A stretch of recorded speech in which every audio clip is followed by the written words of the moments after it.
हम भी हो गए।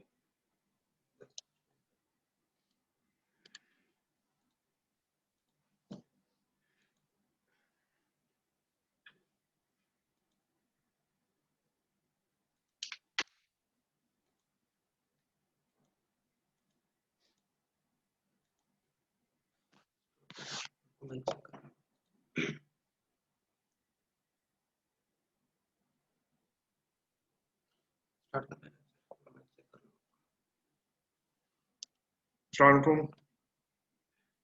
Dear students, today our SGD is about thyroid. This is the SGD of endocrine system, and we will discuss the thyroid diseases. So SGD is about thyroid. What is thyroid? You know, it is a gland in front of the neck. You know its anatomy. Front पे क्या है, back पे क्या है, ये आपको पता है. On the posterior aspect there is parathyroid gland. Thyroid gland के अपने दो लोब्स होते हैं और एक मीडियल लोब होता है, ठीक है, जिसे इस्टमस बोलते हैं. ये सारी एनाटमी है और इसकी लोकेशन आपको पता है कि ये क्या है. Just to give you a idea. Histologically अगर हम इसे देखें तो आपको पता है कि it comprises of follicles. These are thyroid follicles, ये आपको नजर आ रहे हैं. और थायराइड फॉलिकल्स के अंदर ये eosinophilic मटेरियल, ये क्या है? It is colloid. So thyroid is composed of thyroid follicles and those follicles are filled with colloid. अच्छा, ये जो thyroid follicle है, it is lined by epithelium. ठीक है, epithelium cuboidal होती है mostly, but it can be columnar in some cases जहाँ पे ये hyperactive होती है, otherwise it is usually cuboidal. और दूसरा क्या होता है, इसकी साथ parafollicular cells होते हैं जिसको C cells बोलते हैं, ठीक है, जो कि इसके बिल्कुल साथ साथ पड़े होते हैं. पैराफॉलिकुलर सेल्स और सी सेल्स, और पेरिफेरी में ये blood vessels. So these epithelial cells यानी फॉलिकुलर सेल्स, ये क्या सिक्रेट करेंगे? ये सिक्रेट करेंगे थायराइड हार्मोन्स. कौन से? T3 T4. और ये जो पैराफॉलिकुलर सेल या सी सेल है, ये क्या सिक्रेट करेगा? ये सिक्रेट करेगा कैल्सिटोनिन. कैल्सिटोनिन, ये आपको याद रखना है. कैल्सिटोनिन क्या करता था? कैल्शियम की एब्जॉर्प्शन करवाता है विद इन द बोन्स के अंदर ले जाता है कैल्शियम को. So this was about anatomy and histology, just a review. ठीक है, अब बात करते हैं थायराइड डिजीज की. तो थायराइड डिजीज मुख्तलिफ होती हैं. इनको अगर हम डिवाइड करें ग्रुप वाइज तो they are congenital, they are inflammatory, there are functional abnormality, there is goiter and there are neoplasm. ठीक है, कॉन्जेनिटल डिजीज होती हैं थायराइड की. फिर इन्फ्लेमेटरी डिजीज होती हैं लाइक जिसे हम थायराइडाइटिस बोलते हैं. इसी तरह फंक्शनल एबनॉर्मलिटी यानी कि हाइपर फंक्शनिंग थायराइड होगा जिसको हम हाइपर थायराइडिज्म कहते हैं, या कम फंक्शन कर रहा होगा जिसे हम हाइपोथायराइडिज्म कहते हैं. उसकी अपनी कॉजेज होती हैं और ये बहुत इंपॉर्टेंट टॉपिक है. उसके अलावा डॉइटर यानी कि उसका साइज बड़ा हुआ होता है ग्लैंड का, और वो डिफ्यूजली या मल्टीनोडुलर अपीयरेंस होती है उसकी. और फिर आखिर में very important, that is neoplasm, tumour of the thyroid. अगर हम बात करें, जस्ट रिव्यू करें, फिजियोलॉजिकली होता क्या है. ये जो ब्रेन है, ब्रेन गिव यानी कि basically hypothalamus gives a stimulus to pituitary. ठीक है, किसके थ्रू? TRH के थ्रू, थायरोट्रोपिन रिलीजिंग हार्मोन. ठीक है, ये क्या करता है? पिट्यूटरी को सिग्नल भेजता है, पिट्यूटरी आगे से रिलीज करती है TSH यानी थायरोट्रोपिन. TSH रिलीज होगा तो ये क्या करेगा? TSH जाएगा on the thyroid glands. TSH जाके थायराइड ग्लैंड्स पे एक्ट करता है. TSH is released by pituitary and it acts on thyroid gland. और थायराइड ग्लैंड पे ये सारा मैकेनिज्म आपको पता है.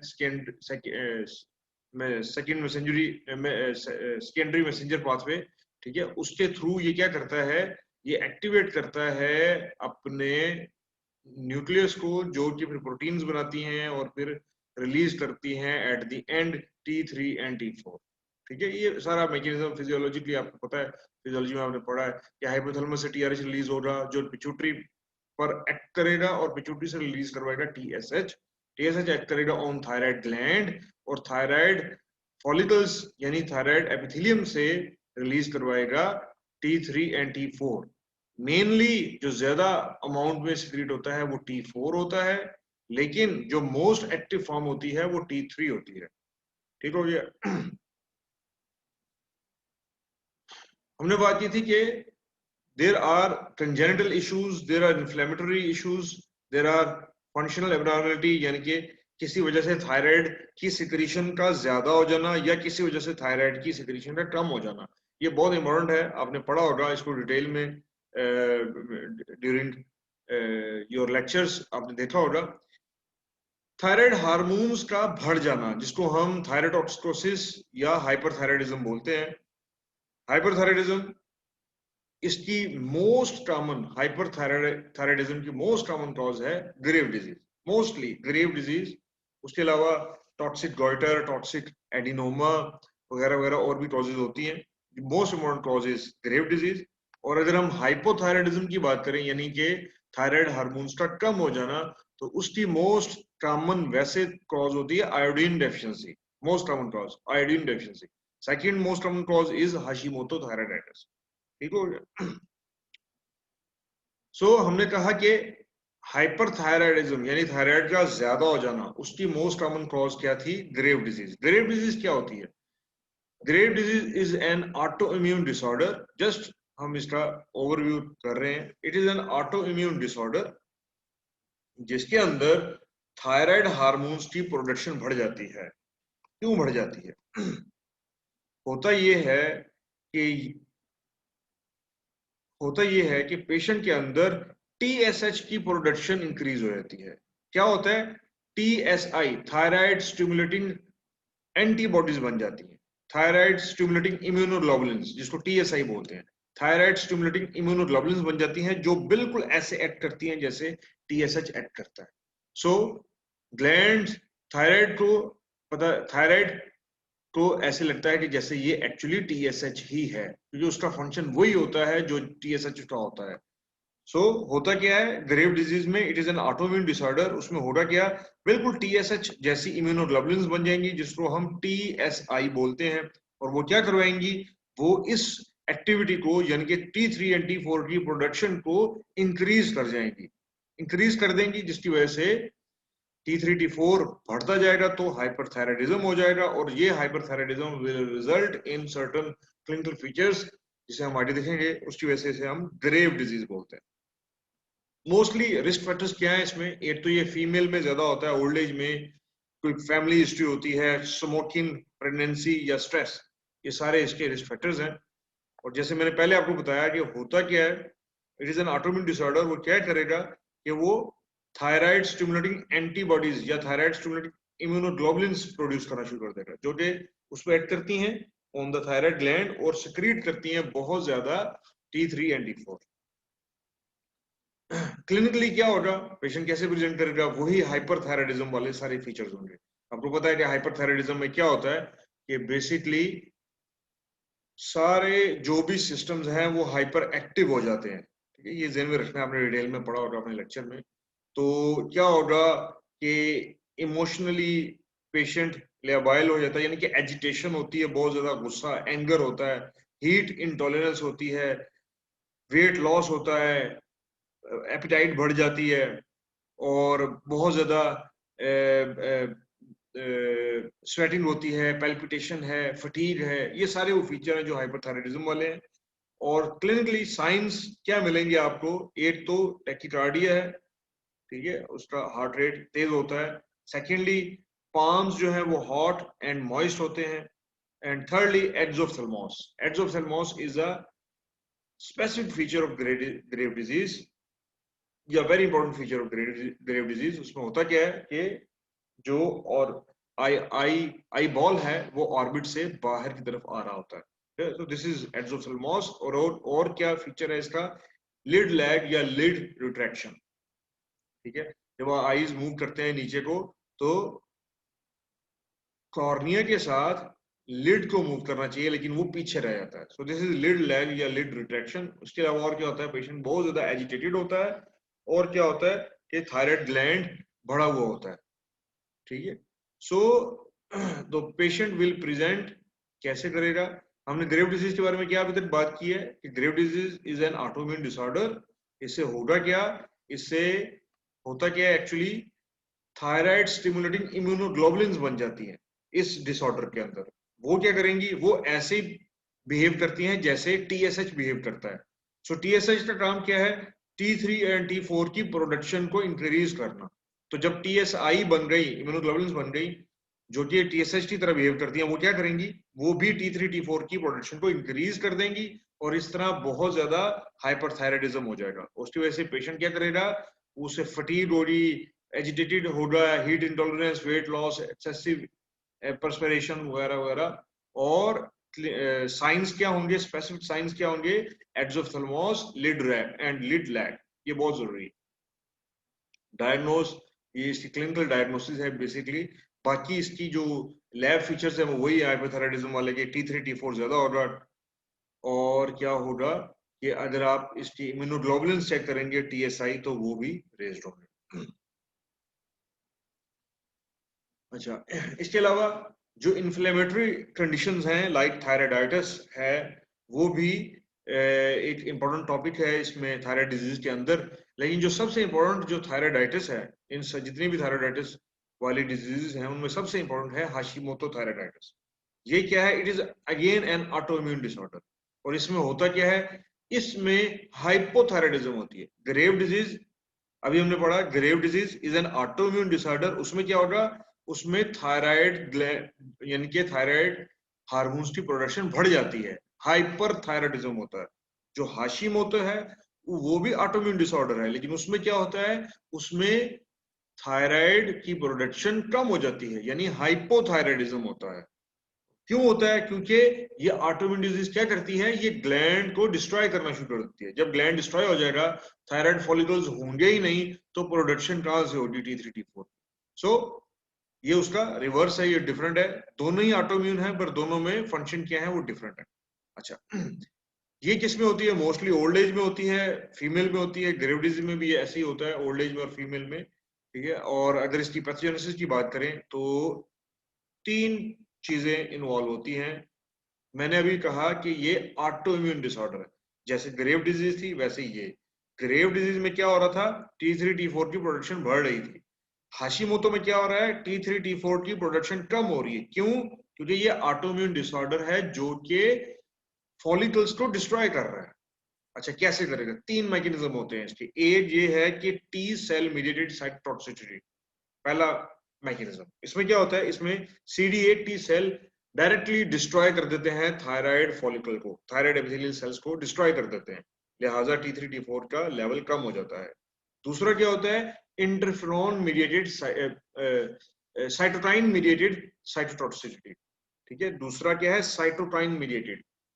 ये कैसे होता है, पहला मैकेनिज्म था CD8 से रिलेटेड, दूसरा मैकेनिज्म साइटोकाइन वाला वो CD4 से रिलेटेड है। उसमें क्या होगा, ये जो हेल्पर सेल CD4 है ये एक्टिवेट करेंगे मैक्रोफेजेस को, जो कि रिलीज करवाएंगे साइटोकाइंस, जिसमें सबसे इंपॉर्टेंट है इंटरफेरॉन गैमा। और ये क्या करेगा, ये डायरेक्टली डैमेज करेगा एपिथेलियम को, यानी थायराइड सेल्स फिर डैमेज हो जाएंगे। और तीसरा है antibody dependent cell mediated cytotoxicity. अब इसमें क्या हो रहा है कि एंटीबॉडीज डिस्ट्रॉय कर रही हैं डायरेक्टली किसको, एपिथेलियल सेल्स को एंटीबॉडीज डिस्ट्रॉय कर रही हैं। उसे क्या होगा, अगेन एपिथेलियल सेल्स डिस्ट्रॉय हो जाएंगे और T3 T4 का लेवल कम हो जाएगा। अब हम इसकी अगर मॉर्फोलॉजी की बात करें तो ग्रॉसली क्या होता है, ग्लैंड इज डिफ्यूजली और सिमेट्रिकली इनलार्ज्ड होता है। माइक्रोस्कोपिकली अगर हम बात करें तो थायराइड फॉलिकल्स जो हैं वो एट्रोफिक होते हैं, ये आप देख रहे हैं, they are atrophic thyroid follicles. और बहुत बार ऐसा होता है कि इनकी epithelium is lined by Hurthle cell या ऑक्सीफिल सेल भी बोलते हैं, which is more eosinophilic and granular cytoplasm, which has more eosinophilic and granular cytoplasm. इसके अलावा क्या होता है कि parenchyma is infiltrated by inflammatory cells, mononuclear inflammatory cells, यानी कि लिम्फोसाइट्स, प्लाज्मा सेल्स और मैक्रोफेजेस। ये इसके पैरेन्काइमा के अंदर बहुत ज्यादा मिलते हैं। और कहीं कहीं फाइब्रोसिस भी हो सकती है, फाइब्रोसिस भी हो सकती है, ठीक है। तो मैंने 3 चीजें बताई, एक थायराइड फॉलिकल्स एट्रोफिक होंगे and they are lined by Hurthle cells. दूसरा बताया कि पैरेन्काइमा के अंदर एपिथेलियल लिम्फोसाइट्स, प्लाज्मा सेल्स और मैक्रोफेजेस होंगे, और तीसरा बताया कि कहीं बाल फाइब्रोसिस भी मिलती है। क्लिनिकली पेशेंट प्रेजेंट करेगा as a painless enlarge thyroid, middle age female होगी जिसमें पेनलेस एनलार्ज थायराइड होगा, और बाकी हम उसकी लैब्स करवाएंगे तो हमें आइडिया होगा। जैसे लैब्स में ज्यादा इंपॉर्टेंट यही है कि ये चूंकि हाइपोथायराइडिज्म है, हम लैब्स करवाएंगे T3 T4 कम होगा, TSH ज्यादा होगा, और जब हम ऑटो एंटीबॉडीज का टेस्ट करवाएंगे तो वो पॉजिटिव आएंगे। कौन सी auto antibodies? They are anti thyroglobulin and anti thyroid peroxidase antibodies, वो पॉजिटिव होंगे। इसके अलावा और कौन सा थायराइडाइटिस है? That is subacute granulomatous thyroiditis है, वो भी इस एज में, ओल्ड एज में होता है, फीमेल में होता है, लेकिन यूजुअली वो वायरल इंड्यूस होता है कि पहले पेशेंट हिस्ट्री देगा कि कुछ अर्सा पहले उसे फेरिंजाइटिस हुआ था या कोई वायरल इन्फेक्शन हुई थी जिसकी वजह से वो होता है, और उसमें नेक पेन की हिस्ट्री होती है, फीवर, मेलेज और थायराइड ग्लैंड की एनलार्जमेंट होती है, बाकी वही फीचर होते हैं। अब हम बात करते हैं थायराइड न्यूप्लाज्म्स की। This is very very important. Thyroid neoplasms, ये उसकी क्लासिफिकेशन है। Neoplasms they are benign, either benign और मैलिग्नेंट। बिनाइन में जो थायराइड के अंदर मोस्ट कॉमन है दैट इज एडिनोमा, सबसे कॉमन बिनाइन का वो क्या है? एडिनोमा। और मैलिग्नेंट ट्यूमर्स कौन से हैं? वो एपिथेलियल है, 3 एपिथेलियल है और एक न्यूरोएंडोक्राइन ट्यूमर है। ठीक है, एपिथेलियल ट्यूमर कौन से हैं? सबसे पहले है papillary carcinoma, then follicular, then anaplastic, और फिर न्यूरोएंडोक्राइन वाला ट्यूमर यानी मिडलरी। सबसे कॉमन जो 85% केसेस में ट्यूमर होता है वो है पेपिलरी, 85% केसेस में। उसके बाद होता है फॉलिकुलर, और फिर उसके बाद मिडलरी एंड एनाप्लास्टिक। जितने भी ओवरऑल इंसिडेंस की बात कर लें तो ओवरऑल जितने भी ट्यूमर्स हैं उनमें 1.5% ट्यूमर्स जो हैं वो थायराइड के होते हैं। जितने भी केसेस हैं ट्यूमर वाले उनमें 1.5% थायराइड ट्यूमर है, और ये भी फीमेल के अंदर ही ज्यादा इंपॉर्टेंट है, फीमेल के अंदर ज्यादा इसकी इंसिडेंस है। अब there is a clinical criteria which is used as a clue for diagnosis. ठीक है, पेशेंट आपके पास आता है और वो प्रेजेंट करता है विद सॉलिटरी नोड्यूल के साथ, अगर वो प्रेजेंट करेगा तो आपने फौरी तौर पे उसको मैलिग्नेंट कंसीडर करना है, और दूसरे फीचर्स आपने देखने हैं। अगर सॉलिटरी नोड्यूल है तो दिस इज अ क्लू कि it can be a neoplasm. अगर पेशेंट यंग है, मेल है, और इसके अलावा वो हिस्ट्री दे रहा है रेडिएशन ट्रीटमेंट की in a head and neck region, और उसके अलावा अगर आप उसका स्कैन करवाएं, थायराइड स्कैन, और वो कोल्ड नोड्यूल शो करे, तो ये सारे फीचर क्लू हैं टुवर्ड्स न्यूप्लाज्म। ठीक है, ये एक क्लू दे रहे हैं कि ये न्यूप्लाज्म हो सकता है। क्या क्या हो? सॉलिटरी नोड्यूल हो, पेशेंट यंग हो, मेल हो, हिस्ट्री हो रेडिएशन ट्रीटमेंट की, और थायराइड स्कैन पे कोल्ड नोड्यूल मिले, तो ये सारे फीचर सजेस्ट कर रहे हैं कि it can be A neoplasm. तो फिर आपने उसको उसी तरह से सोचना है। अब हम सबसे पहले बिनाइन न्यूप्लाज्म की बात करते हैं, यानी कि adenoma. This adenoma is derived from follicular epithelium. Solitary होता है, मेनली ये नॉन फंक्शनल होते हैं, लेकिन फंक्शनल भी हो सकते हैं। फंक्शनल अगर होंगे तो इट मींस क्या होगा? ज्यादा T3 T4, इसका फंक्शन क्या होता है फॉलिकल का? T3 T4 की प्रोडक्शन करना, लिहाजा ज्यादा वो T3 T4 बना रहे होंगे, और patient will be suffering, also suffering from hyperthyroidism. तो एडिनोमा तो हो रही होगा, यानी सोलिटरी नोड्यूल तो उसे हो रही होगा, लेकिन साथ में हाइपरथायराइडिज्म के फीचर भी होंगे। तो ये जरूरी नहीं है, मेजोरिटी केसेस में जो एडिनोमा है वो नॉन फंक्शनल होते हैं, यानी कि पेशेंट को कुछ नहीं होता, यू थायराइड होता है, जस्ट एक नोड्यूल होता है उसकी नेक के ऊपर। जो इसके पैथोजेनेसिस हैं, इसमें जो म्यूटेशंस आती हैं वो मोस्टली GNAS पाथवे में म्यूटेशन होंगी, या RAS PIK3CA या PAX8 PPARG फ्यूजन जीन की म्यूटेशंस हैं, ये आपने देखनी है।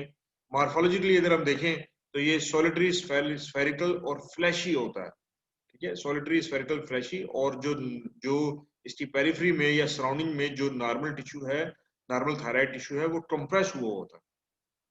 माइक्रोस्कोपिकली अगर देखें तो it has well circumscribed intact capsule, जो इसका हॉलमार्क है। कैप्सूल इंटैक्ट होगा, नोड्यूल है और कैप्सूल इंटैक्ट है, तो आपने बिनाइन कंडीशन सोचनी है। उसके बाद आपने उसके अंदर फॉलिकल्स तो देखना है। फॉलिकल्स कैसे होंगे, यूजुअली वो यूनिफॉर्म अपीयरेंस होगी उनकी और वो क्लोजली पैक्ड होंगे। उसके अलावा सेकेंडरी चेंजेस जैसे हेमरेज, हेमोसिड्रेन, एडिमा, नेक्रोसिस वगैरह वगैरह ये भी हो सकती है माइक्रोस्कोपी में। सो पेशेंट आएगा आपके पास, सोलिटरी नोड्यूल की हिस्ट्री होगी, आपने देखना कि सोलिटरी नोड्यूल है, अब आपने देख लेना है कि उसे हाइपरथायराइडिज्म वाले फीचर हैं कि नहीं है। होंगे तो वो फंक्शनिंग एडिनोमा ऑर्डर, नहीं होंगे तो नॉन फंक्शनिंग। एनी हाउ ये थ्योरेटिकल बातें हैं। तो आपको सोलिटरी नोड्यूल मिल गया, उसके बाद आपने जब उसकी सर्जरी हुई और उसकी जब आपने मॉर्फोलॉजी देखी, तो मॉर्फोलॉजी में क्या होगा, आपको क्या मिलेगा कि जो एक रीजन है जहां पे बहुत ज्यादा यूनिफॉर्म साइज, छोटे छोटे यूनिफॉर्म साइज के आपको कोलाइड फील्ड फॉलिकल्स मिलेंगे, और जो सराउंडिंग जो नॉर्मल एरिया होगा वो कंप्रेस हुआ होगा। अच्छा, ये जो फॉलिकल्स हैं they will be well circumscribed by intact capsule intact होगा, कोई इसकी इन्वेजन नहीं होगी। ये एडिनोमा है। ये आप फॉलिकल्स देख रहे हैं, they are lined by normal epithelium. इनकी इनका इनका साइज छोटा है और इनकी अमाउंट बढ़ गई है, नंबर्स बढ़ गए, और जो कैप्सूल है that is intact. Clinically patient will present as a solitary thyroid nodule जो पेनलेस होगा। लोकल सिम्टम्स कंप्रेशन के हो सकते हैं अगर उसका साइज बहुत ज्यादा होगा, और प्रोग्नोसिस बहुत अच्छी होती है because it is a benign condition. अब हम बात कर लें मैलिग्नेंट की, तो उसमें the most common tumour is papillary carcinoma. ये 85% कंडीशन में यही होता है। मोस्टली ये फीमेल के अंदर होता है, और वो भी किस ड्यूरेशन में, रिप्रोडक्टिव एज के दौरान। हिस्ट्री होगी, patient will give the history of ionising radiation exposure. ठीक है, रेडिएशन एक्सपोजर की हिस्ट्री होगी। इसके अलावा और क्या रिस्क फैक्टर हैं, हाशिमोतो थायराइडाइटिस या फेमिलियर एडिनोमाटस पॉलीपोसिस, वो भी इसके रिस्क फैक्टर हैं, लेकिन the most important is radiation history. ठीक है, अगर आप न्यूप्लाज्म सोच रहे हैं और साथ में हिस्ट्री भी है रेडिएशन एक्सपोजर की, तो सबसे पहले आपने पेपिलरी की तरफ जाना है। अगर रेडिएशन, बार बार कह रहा हूं, अगर रेडिएशन की हिस्ट्री है तो पहली बात, जरूरी नहीं है कि दैट इज ऑलवेज पेपिलरी, वो फॉलिकुलर भी हो सकता है, लेकिन अगर आप सोच रहे हैं तो आपकी डीडी में सबसे पहले पेपिलरी होना चाहिए, फिर फॉलिकुलर। एनी हाउ, पैथोजेनेसिस की बात करें तो जो सेकेंडरी मैसेंजर पाथवे होता है, ठीक है, उसका जो एक पैटर्न होता है उसकी म्यूटेशन होती है, यानी मैप काइनेज पाथवे की म्यूटेशन होती है। उसमें कौन से जीन्स इन्वॉल्व होंगे, आरईटी, NTRK1 या BRAF, इन वाले जीन्स की म्यूटेशन होती है। मॉर्फोलॉजिकली अगर हम देखें तो क्या होगा, सॉलिटरी फर्म नोड्यूल होता है, इनफिल्ट्रेटिव हो सकता है, लेकिन बाद सूरत में कैप्सुलेटेड भी होता है, मोस्टली कैप्सुलेटेड नहीं होता because it is a malignant tumour. Infiltrative होता है, मतलब कैप्सूल को क्रॉस किया होता है, कैप्सूल इंटैक्ट नहीं होता, कैप्सूल को क्रॉस किया होता है इसने। उसके अलावा सिस्ट, कैल्सिफिकेशन, हेमरेज, नेक्रोसिस वो भी मिल सकती हैं, but mainly it is a solid firm, और इसने इनफिल्ट्रेटिव ट्यूमर होता है। माइक्रोस्कोपिकली अगर हम देखें, नाम से जाहिर है, नाम है इसका पेपिलरी कार्सिनोमा। सो इसमें पेपिला होंगे। कौन से पेपिला होंगे, ब्रांचिंग पेपिला होंगे। There will be branching papilla, ठीक है, और these papilla will be having fibrovascular core. ठीक है, ये ब्रांचिंग पेपिला होंगे, and they are lined by tumour cells, abnormal cells. उनकी खास बात क्या होगी, खास बात क्या होगी कि उनके न्यूक्लियाई जो हैं वो ओवरलैपिंग होंगे, और उनका जो क्रोमैटिन है वो क्लियर होगा, जिसकी वजह से हम उसे क्या कहते हैं, they have ground glass appearance, यानी क्लियर क्रोमैटिन, या जिसको ऑर्फन एनाइन न्यूक्लियाई भी बोलते हैं। यानी उसका जो न्यूक्लियस है वो ऑलमोस्ट क्लियर होता है, और उसके जो जो उसके अंदर, उसके जो न्यूक्लियस है उसके अंदर इओसिनोफिलिक इंक्लूजन्स मिल सकती हैं, जिसको हम इंट्रा न्यूक्लियर इंक्लूजन बोलते हैं, वो इओसिनोफिलिक होती है। बात क्या होता है कि उसके अंदर ग्रूव्स भी मिलते हैं, ठीक है, जो कि लॉन्गिट्यूडनल ग्रूव्स होते हैं, जिसको हम सूडो इंक्लूजन्स बोल देते हैं। ठीक है, तो ये इसका खास फीचर है। क्या फीचर है इसका, एक तो पेपिला होंगे, लेकिन जो स्पेसिफिक फीचर है वो है ट्यूमर सेल्स के न्यूक्लियाई का। न्यूक्लियाई क्या होंगे, दे विल बी ऑर्फन एनाई। इसका क्या मतलब है कि वो उनकी ग्राउंड ग्लास अपीयरेंस होगी, यानी कि बिल्कुल ऐसे एम्प्टी अपीयरेंस होगी और उसके अंदर इओसिनोफिलिक इंक्लूजन्स नजर आएंगी। इसके अलावा लॉन्जिट्यूडनल ग्रूव्स भी मिल सकते हैं, जिसको हम सूडो इंक्लूजन बोलते हैं, लॉन्जिट्यूडनल ग्रूव्स भी मिल सकते हैं। और इसके अलावा क्या मिलेगा, इसके अंदर समोमा बॉडीज मिलेंगी। फिर हो गया, ये इसके स्पेसिफिक फीचर हैं। इसके अलावा इन्वेजन मिल सकती है, लिम्फेटिक इन्वेजन मिल सकती है, वास्कुलर इन्वेजन मिल सकती है, ये सारा कुछ, न्यूरल इन्वेजन, ये सारा कुछ हो सकता है। But the most important is nuclear features, जिसपे आपने डायग्नोज करना है पेपिलरी कार्सिनोमा को, वो उसके न्यूक्लियर फीचर्स हैं। ये याद रखना है, क्या होगा, पेपिला होंगे, branched papilla having fibrovascular core. जो papilla they are lined by cells having orphan Annie nuclei. ये स्पेसिफिक बात है कि ग्राउंड ग्लास न्यूक्लियाई या बिल्कुल क्लियर न्यूक्लियाई होंगे, जिसके अंदर इंट्रान्यूक्लियर इंक्लूजन्स होंगी या लॉन्जिट्यूडनल ग्रूव्स होंगे। और इसके अलावा क्या होता है, समोमा बॉडीज हो सकती है। क्लिनिकली पेशेंट वैसे ही प्रेजेंट करेगा जैसे बाकी प्रेजेंट करते हैं, कि सॉलिटरी नोड्यूल होगा जो कि पेनलेस होगा। अगर वो मेटास्टेसाइज कर गया तो रीजन वाइज वो पेन भी कॉज कर सकता है। फॉर एग्जांपल वो अगर मेटास्टेसाइज कर जाए ट्रैकिया को, इसोफेगस को, तो वो कंसर्निंग क्लिनिकल फीचर कॉज करेगा।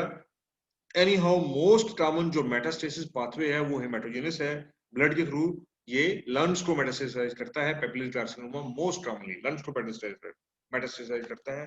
प्रोग्नोसिस ओवरऑल इसकी बेटर है as compare to the others. Follicular carcinoma की हम बात कर लें तो follicular carcinoma is the second most carcinoma of thyroid.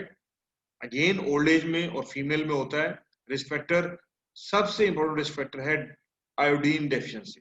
ठीक है, आयोडीन डेफिशिएंसी। अगर पेशेंट आपको हिस्ट्री दे, सोलिटरी नोड्यूल की हिस्ट्री हो और साथ में यानी आप न्यूप्लाज्म सोच रहे हो, वो सारे फीचर जो मैंने पहले बताए वो वाले फीचर आपने देखिए, न्यूप्लाज्म आप सोच रहे हैं और साथ में पेशेंट आयोडीन डेफिशिएंसी की हिस्ट्री भी दे रहा है, तो आपने सबसे पहले फॉलिकुलर कार्सिनोमा सोचा।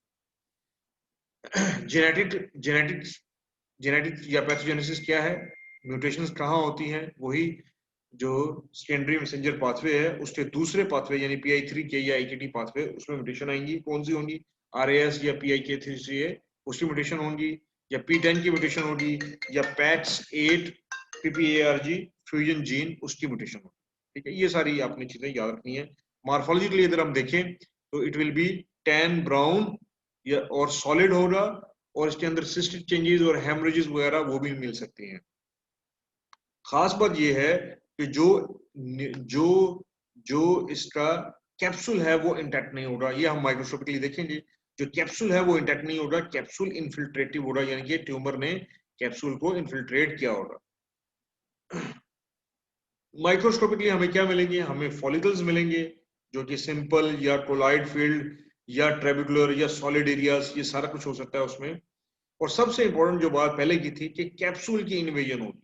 इस तरह से आप इसको सेपरेट करेंगे फ्रॉम फॉलिकुलर एडिनोमा। एडिनोमा में भी यही था कि small small colloid filled follicles थे, छोटे छोटे फॉलिकल्स थे, और जो उनका कैप्सूल था वो इंटैक्ट था। जबकि फॉलिकुलर कार्सिनोमा में क्या है, उसी तरह से स्मॉल फॉलिकल्स हैं और कैप्सूल की इन्वेजन नजर आ रही है। Capsule will be invaded by tumour. ठीक है, यही इसका डिफरेंशिएटिंग फीचर है, कैप्सूल इन्वेजन मिलेगी इसमें। बाकी इसके फीचर वही हैं जो दूसरे ट्यूमर्स के हैं। क्लिनिकल फीचर क्लिनिकली पेशेंट उसी तरह प्रेजेंट करेगा, सॉलिटरी पेनलेस नोड्यूल है। बस एक खास बात है कि आयोडीन डेफिशिएंसी आपने अगर इसकी हिस्ट्री में मिली तो आपने फॉलिकुलर कार्सिनोमा के बारे में सोचना है। बाकी इसके अंदर भी मोस्टली हेमाटोजेनस स्प्रेड होती है, उसी तरह लंग्स, लिवर, बोन, ब्रेन वगैरह में मेटास्टेसाइज करता है। सर्वाइवल रेट इसका बाकियों से बेहतर है लेकिन पेपिलरी से कम होता है। एनाप्लास्टी की बात करें तो एनाप्लास्टी नाम से जाहिर है, एनाप्लेजिया।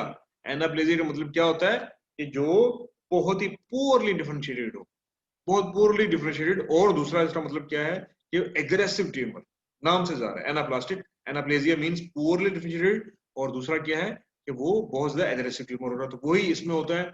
ये अनडिफरेंशिएटेड कार्सिनोमा है, यानी कि हाई ग्रेड या पुअरली डिफरेंशिएटेड कार्सिनोमा है। थायराइड ग्लैंड का बहुत ज्यादा एग्रेसिव होता है, और ये एग्रेसिव इतना होता है कि इसकी शॉर्ट हिस्ट्री होती है। पेशेंट शॉर्ट हिस्ट्री देगा कि नोड्यूल बने हुए थोड़ा सा ही टाइम हुआ है, लेकिन साथ में जो हिस्ट्री दे रहा होगा वो डिस्फेजिया की या हॉर्सनेस ऑफ वॉइस की या डिज्निया की हिस्ट्री दे रहा होगा। इसका क्या मतलब है कि वो ट्यूमर जो है मेटास्टेसाइज कर गया है किसे, लैरिंजियल नर्व को यानी लेरेंस को या इसोफेगस को या ट्रेकिया को, तो उसके वो साइन सिम्टम भी साथ में आ रहे होंगे। तो this is an anaplastic carcinoma. अगर सोलिटरी नोड्यूल है, आप न्यूप्लाज्म सोच रहे हैं, हिस्ट्री उसकी बड़ी शॉर्ट है और साथ में हॉर्सेस ऑफ वॉइस है, डिस्फेजिया या डिस्निया है, तो you will definitely think about anaplastic carcinoma.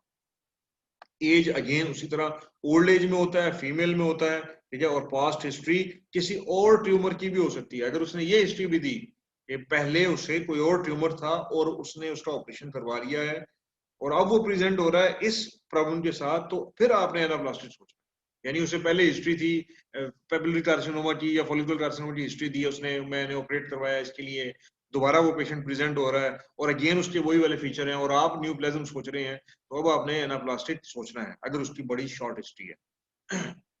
Pathogenesis या जेनेटिक फैक्टर्स जो इसमें है वो उसी तरह आपने याद रखना है कि it is point mutation of RAS या एम्प्लीफिकेशन ऑफ PI3KCA, और या P10 की पॉइंट म्यूटेशन है या इनएक्टिवेशन ऑफ P53 है। ग्रॉसली क्या होगा, इनफिल्ट्रेटिव लार्ज सॉलिड ट्यूमर होगा जिसके अंदर बहुत ज्यादा नेक्रोसिस और हेमरेज होगा, ठीक है। माइक्रोस्कोपिकली इसके 3 पैटर्न्स होते हैं, या तो ये सार्कोमाटाइड होता है यानी स्पिंडली सेल्स होते हैं, स्पिंडली अपीयरेंस होती है, या जॉइंट सेल्स होते हैं यानी कि बड़े बड़े से प्लियोमॉर्फिक सेल्स होते हैं, या मिक्स्ड अपीयरेंस होती है, इसकी ये मिक्स्ड अपीयरेंस होती है, ठीक है। ये 3 पैटर्न है, सार्कोमाटाइड या स्पिंडली जिसे बोलते हैं, प्लियोमॉर्फिक या जॉइंट सेल जिसे बोलते हैं, या मिक्स्ड अपीयरेंस। बाकी इसके अंदर नेक्रोसिस, माइटोसिस और वास्कुलर इन्वेजन, लिम्फेटिक इन्वेजन वगैरह वगैरह ये बहुत ज्यादा मिलेगी, ये आप देख रहे हैं, ठीक है। कोई खास पैटर्न नहीं होता, बहुत ज्यादा नेक्रोसिस और हेमरेज होती है। और ये देखें कि ये जॉइंट सेल्स आपको आप देख रहे हैं, these are the joint cells, you can appreciate it. और अगर आप ये देखें, ये स्पिंडली सेल्स हैं, ठीक है, ये सार्कोमाटाइड पैटर्न, वो प्लियोमॉर्फिक ये जॉइंट सेल पैटर्न था, ये सार्कोमाटाइड पैटर्न। क्लिनिकल फीचर उसी तरह बाकी सबकी तरह, लेकिन खास बात यह है कि ये इसकी शॉर्ट हिस्ट्री है, इल डिफाइंड नेक मैस होगा, फर्म होगा, साथ में वो मेटास्टेसिस वाले फीचर भी बताएगा, यानी हॉर्सेस वाइज, डिज्निया, डिस्फेजिया वगैरह वगैरह, ये सारी चीजें, और इसकी प्रोग्नोसिस बहुत पुअर है। अब मेडुलरी कार्सिनोमा की बात करें तो it is a neuro endocrine tumour, जैसे हमने पहले कहा था, it is a neuro endocrine tumour. और ये किन सेल्स का ट्यूमर है, ये थायराइड फॉलिकुलर एपिथेलियम से एराइज नहीं होता, बल्कि ये पैराफोलिकुलर सेल से एराइज होता है। हमने बात की थी पहले कि सी सेल्स या पैराफोलिकुलर सेल्स जो कि कैल्सिटोनिन प्रोड्यूस करते हैं, ये उनका ट्यूमर है, because these cells are neuroendocrine. So this is a medullary carcinoma, it is a neuroendocrine tumor derived from C cells और ये कैल्सिटोनिन सिक्रीट करते हैं। इसके अलावा ये ट्यूमर सोमैटोस्टैटिन, दूसरे हार्मोन यानी सोमैटोस्टैटिन, सेरोटोनिन या VIP वगैरह ये भी प्रोड्यूस करता है। अच्छा, अगर अब एक पेशेंट आया आपके पास और वो नोड्यूल, सोलिटरी नोड्यूल के साथ आया है, न्यूप्लाज्म वाली हिस्ट्री है, आप न्यूप्लाज्म सोच रहे हैं, साथ में वो और फीचर भी बता रहा है, जैसे उसे फ्लशिंग है, डायरिया है, इस तरह की फीचर्स हैं, तो वो आपने फिर साथ में मेडुलरी कार्सिनोमा सोचना। अगर इस तरह की फीचर हो तो आपने मेडुलरी कार्सिनोमा सोचना। बाकी है कि इट कैन बी हेरिडिटरी यानी फैमिलियल हो सकता है, या स्पोरेडिक भी हो सकता है। मोस्टली स्पोरेडिक होता है और ओल्ड एज में होता है। ग्रॉसली ये कैसे नजर आएगा, it will be solid grey tan yellow या फर्म होगा, इन्फिल्ट्रेटिव होगा, और इसके अंदर भी हेमरेज और नेक्रोसिस बहुत ज्यादा होगी।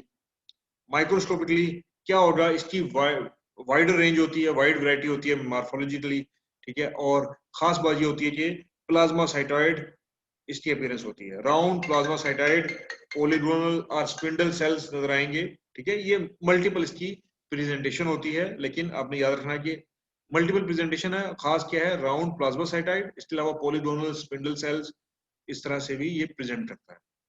अच्छा, अब जैसे न्यूरो एंडोक्राइन सेल्स या न्यूरो एंडोक्राइन ट्यूमर की जैसे माइक्रोस्कोपी होती है, वैसे ही इसके क्या होता है, खास क्या बात है, finely stipple to coarsely clumped chromatin होता है इसका, और न्यूक्लियोलाई इनडिस्टिंक्ट होती है।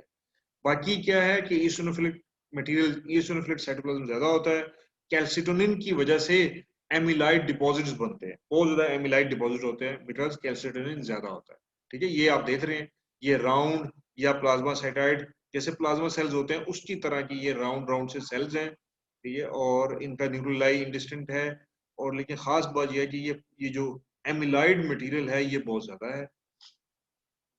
ये आप देख रहे हैं, ये अब स्पिंडली अपीयरेंस है इसके अंदर, ठीक है, वेरिएबल मॉर्फोलॉजी है, स्पिंडली अपीयरेंस है, लेकिन साथ में एमिलाइड डिपॉजिट्स भी हैं। क्लिनिकल फीचर पेशेंट उसी तरह प्रेजेंट करेगा कि जैसे न्यूप्लाज्म के, जैसे बाकी सारे न्यूप्लाज्म प्रेजेंट कर रहे हैं वैसे प्रेजेंट करेगा, लेकिन साथ में वो और फीचर्स भी देगा, जैसे डायरिया है या इस तरह की फीचर्स भी, या फ्लशिंग है, इस तरह की बातें भी हिस्ट्री में बता रहा हूँ। सो हमने बात की थायराइड के बारे में, हम कर रहे थे थायराइड, इसको क्विक रिव्यू करते हैं। मैंने कहा कि थायराइड, इसकी हिस्टोलॉजी आपको पता है क्या होती है। फिर मैंने कहा कि इसका काम क्या होता है थायराइड का, ये T3 T4 प्रोड्यूस करता है, कैसे प्रोड्यूस करता है वो आपको पता है कि पहले हाइपोथैलेमस से स्टिमुलस आता है TRH के थ्रू, फिर पिट्यूटरी ग्लैंड से आता है TSH के थ्रू, और TSH सिक्रीट आगे फिर थायराइड फॉलिकल से सिक्रीट करवाते हैं T3 और T4। T4 ज्यादा होते हैं, T3 कम होते हैं, लेकिन ज्यादा एक्टिव T3 होता है। अच्छा, अगर इस T3 T4 का लेवल बढ़ जाए तो हाइपरथायराइडिज्म हो जाती है, अगर कम हो जाए तो हाइपोथायराइडिज्म होती है। हाइपरथायराइडिज्म की सबसे कॉमन कॉज क्या है? Grave disease. Grave disease is an autoimmune disease. उसमें होता क्या है कि जैसे TSH है, इसी से मिलती जुलती थायराइड स्टिमुलेटिंग इम्यूनोग्लोबुलिन्स बन जाती हैं। ये एंटीबॉडीज क्या करेंगी? ये वही रोल प्ले करेंगी जो TSH करता है, यानी कि T3 T4 की प्रोडक्शन बढ़ा देंगी। लिहाजा patient will be having hyperthyroidism, और पेशेंट की खास क्लिनिकल फीचर क्या होगा? एक्सोफ्थेल्मोस एंड लिड लैग, ठीक है, ये खास बात है। बाकी वही हाइपरथायराइडिज्म वाले फीचर होंगे। अच्छा, अगर जो हाइपोथायराइडिज्म है, यानी कि थायराइड हार्मोन से कम होना, उसकी सबसे कॉमन कॉज है आयोडीन डेफिशिएंसी, और दूसरी कॉमन कॉज है हाशिमोतो थायराइडाइटिस। वो क्या है? वो भी ऑटोइम्यून डिसऑर्डर है, हाशिमोतो थायराइडाइटिस। उसमें क्या होगा? उसमें उसमें ऑटोइम्यून डिजीज है, उसमें क्या होगा? थायराइड ग्लैंड की डिस्ट्रक्शन शुरू हो जाएगी। कैसे डिस्ट्रक्शन होगी? तीन पाथवे होते हैं ऑटोइम्यून, तीन ऑटोइम्यून पाथवे होते हैं। एक के CD8 टी सेल्स, वो थायराइड एपिथेलियम को डिस्ट्रॉय कर देता है, दूसरा साइटोकाइंस डिस्ट्रॉय कर देती हैं, और तीसरा एंटीबॉडीज डिस्ट्रॉय कर देती हैं। और फिर हमने बात की थी ट्यूमर्स की। हमने कहा कि बिनाइन और मिलिग्नेंट ट्यूमर होते हैं। बिनाइन में सबसे कॉमन एडिनोमा, और न्यूप्लाज्म, जो मिलिग्नेंट न्यूप्लाज्म है उनमें सबसे कॉमन पेपिलरी था। ठीक है, ये मैंने बातें की थी पहले। और फिर आपको बताया था कि जो पेपिलरी है उसके अंदर खास बात क्या है, उसकी मॉर्फोलॉजी के हवाले से। पेपिलरी नाम से जाहिर है, it will be having papilla, branching papilla होंगे, और खास फीचर जो होते हैं वो उसके न्यूक्लियाई होते हैं। ऑर्फेनाइन न्यूक्लियाई होंगे, यानी ग्राउंड ग्लास अपीयरेंस होगी, और उसके अंदर इंक्लूजन्स होंगी, इओसिनोफिलिक इंक्लूजन्स होंगी, और सूडो इंक्लूजन्स यानी लॉन्गिट्यूडनल ग्रूव्स होंगे। फॉलिकुलर कार्सिनोमा हिस्ट्री में खास बात बताई थी कि आयोडीन डेफिशिएंसी की हिस्ट्री देगा। न्यूप्लाज्म वाले फीचर होंगे, और साथ में आयोडीन डेफिशिएंसी की फीचर, आयोडीन डेफिशिएंसी की हिस्ट्री दे रहा होगा, तो आपने अपनी DD में सबसे पहले फॉलिकुलर कार्सिनोमा के बारे में सोचना है। बाकी उसकी फीचर, उसकी मॉर्फोलॉजी में सबसे इंपॉर्टेंट बात है उसकी कैप्सूल के बारे में, कि कैप्सूल इंटैक्ट नहीं होगा। एडिनोमा में इंटैक्ट होगा, इस कार्सिनोमा में कैप्सूल इंटैक्ट नहीं होगा, कैप्सुलर इन्वेजन मिलेगी हमें। उसके बाद हमने बात की थी एनाप्लास्टिक की। एनाप्लास्टिक उसके नाम से जाहिर है, एनाप्लेजिया मींस कि क्या है? पुअरली डिफरेंशिएटेड, ठीक है, नाम से जाहिर है, it will be very aggressive tumour, poorly differentiated very aggressive tumour. और खास बात क्या होगी? पेशेंट की हिस्ट्री शॉर्ट होगी। वो कहेगा कि नोड्यूल की हिस्ट्री देगा, लेकिन साथ में जो फीचर्स बताएगा उसकी हिस्ट्री बहुत शॉर्ट होगी। प्लस क्या होगा? वो आपको डिस्फेजिया, डिजनिया, हॉर्सनल वॉइस वगैरह इस तरह की हिस्ट्री भी दे सकता है। और ये क्या बता रहा होगा आपको कि ट्यूमर मेटास्टेसाइज कर गया है। तो आपने सबसे पहले अपनी DD के अंदर एनाप्लास्टिक सोचना है। और फोर्थ है medullary carcinoma, it is a neuro endocrine tumour. ठीक है, बाकी हिस्ट्री में आपको खास बात है कि फ्लशिंग डायरिया वगैरह ये सारी चीजें अगर आपको मिले तो आपने न्यूरो एंडोक्राइन ट्यूमर सोचना है, which is a medullary carcinoma. Thank you.